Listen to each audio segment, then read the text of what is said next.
안녕하세요, 여러분. 한 해가 저물어 가고 있는데요. 연말이 되면은 여러 가지를 회고하게 되죠. 오늘 스캔에서는 그중에서도 작년 말, 그러니까 2021년 말에 월스트리트 분석가들이 올해 증시가 어떻게 될 거라고 예상했었는지를 돌이켜 보고요. 그리고 이 예상이 얼마나, 그리고 또 왜 빗나갔는지도 짚어보겠습니다. 작년 이맘때 월스트리트 애널리스트들은 올해 S&P 500 기업들의 수익이 평균 주당 221달러가 될 것으로 예측을 했습니다. 자, 실제로는 얼마였을까요? 아직 4분기 실적이 확정이 안 돼서 4분기는 추정치로 계산을 해보면 S&P 500대 기업의 평균 주당 순이익은 220달러를 약간 넘어섰다고 하는데요. 자, 작년 말에 예상했던 것이 221달러, 그리고 실제 결과는 220달러. 이 둘의 차이가 1달러 미만입니다. 여기 있습니다. 마치 올해 그래프는 없는 것 같지만 사실은 있습니다. 밑으로 약간 내려가 있어요. 예측과 실제가 0.5% 차이를 보였습니다. 마이너스 0.5%죠. 전체적으로 이 매년 전망 대비 실제 결과가 한 9% 차이를 위아래로 9% 차이를 보이기 때문에 작년 말에 했던 예측은 굉장히 잘했다, 이렇게 평가를 해줄 수 있는 거죠. 이렇게 기업 이익은 거의 완벽하게 예측을 해냈는데 S&P 500 지수는 20% 이상 하락했단 말이죠. 자, 그렇다면 작년 말에 지수가 하락할 것이라고 예상했느냐? 전혀 그렇지 않았습니다. 하락장은 전혀 예측을 못했죠. 기업 가치 산정의 기본이 되는 PE 레이시오, 주가 수익 비율에서 요 분모가 되는 E는 제대로 예측을 했습니다. 그런데 P의 폭락은 예상을 못했던 거죠. JP모간, 골드만삭스, 시티그룹 모두 작년 말에 올해 한 해 지수는 오를 것으로 예상을 했습니다. JP모간은 5,100 예상했고요. 골드만삭스는 5,050, 시티그룹은 4,900 예상했습니다. 그런데 현재 오늘 지수가 3,783입니다. 빗나가도 너무나 빗나간 예측이었던 거죠. 뱅크 오브 아메리카가 금융사 중에서는 아주 드물게 올해 지수가 하락할 것으로 예상을 했고요. 그리고 그 하락을 예상한 근거도 맞았습니다. 금리가 오를 거라서 지수가 하락한다, 이런 전망을 작년 말에 내놨어요. 그런데 이 지수 전망치가 올해 말에 예상되는 지수가 4,600이다, 이렇게 얘기를 했습니다. 자, 이 4,600은 작년 말에 S&P 500이 한 4,700 됐으니까 아주 소폭 하락한 게 되고요. 현재 지수하고도 굉장히 큰 차이를 여전히 보입니다. 기업 수익은 그렇게 잘 맞췄으면서 주가 예측은 그렇게 빗나간 이유는 금리에 있죠. 작년 말에 애널리스트들은 올해 말 금리를 0.5%로 예상했습니다. 지금 생각하면 말도 안 되는 전망이었죠.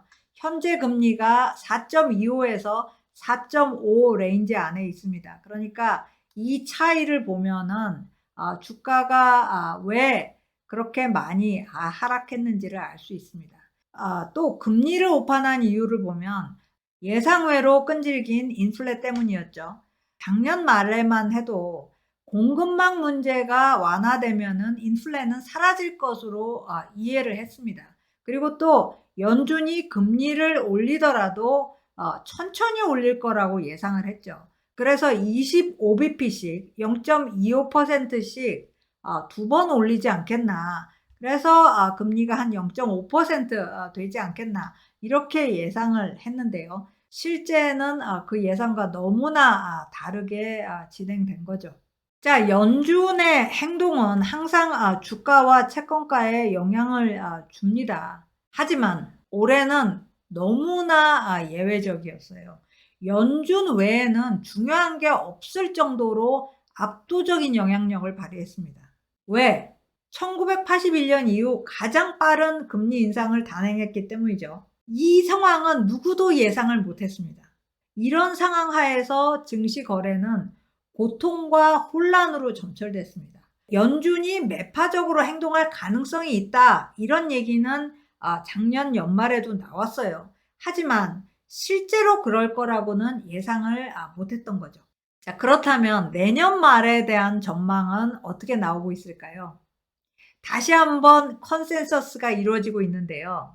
주요 금융사들이 모두 지수 상승을 예상합니다. 단 상승하더라도 기업 이익이 크게 성장하지 않을 것이기 때문에 약한 상승을 예상하고 있죠. 시티그룹, BOA, 골드만삭스 모두 내년 말의 S&P 500을 4,000으로 예상합니다.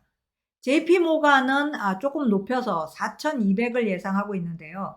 JP모간은 이 위에 있는 이 다른 금융사들에 비해서 경기 침체를 조금 더 강하게 예상을 하고 있습니다. 그래서 경기 침체가 좀 세게 오면 연준이 놀래서 빠르게 금리를 인하하기 시작할 거다. 이렇게 되면 여기에 대해서 증시가 환호할 거고, 그래서 내년 말쯤이면 4,200까지 갈 거다라고 전망하는 거죠.